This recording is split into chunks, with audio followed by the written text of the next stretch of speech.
Disasters, both natural and man-made, can strike anytime and anywhere. One of the biggest challenges facing today's disaster responders is logistics. The Universal Logistics Standard guides a consistent approach to disaster logistics. It helps local, state, federal, private sector, and nonprofit responders request, transport, and distribute key resources. First, when a major disaster occurs, responders mobilize. One of the first things they have to do is identify key, often life-saving resources people impacted by disaster will need. Resource needs are identified in the field and communicated to the local Emergency Operations Center, or EOC.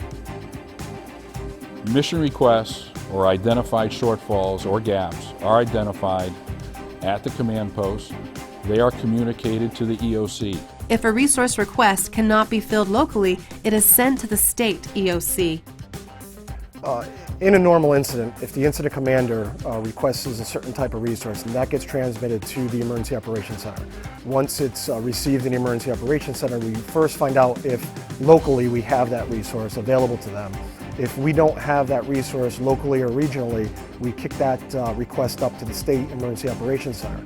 Any disaster, I think, that puts a strain on the local and the county government when their capacity is reached or close to being reached, then the state would step in to alleviate some of the strain felt by the counties and local government.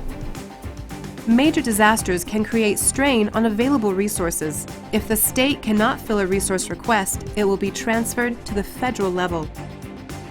Once the federal government receives the request, needed resources are mobilized. And what happens is when a request comes in, I submit a request based on the state's action request form to FEMA headquarters. This group convenes and they look for the cheapest way, the most expeditious way, and basically the best way to fulfill that request as per the state's request.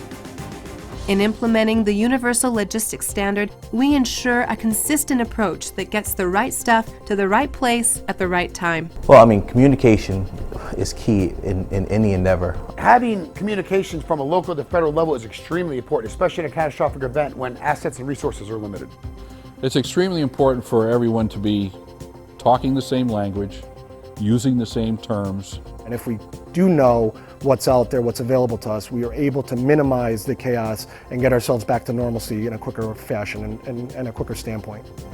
Working together, we can prepare today for tomorrow's disasters.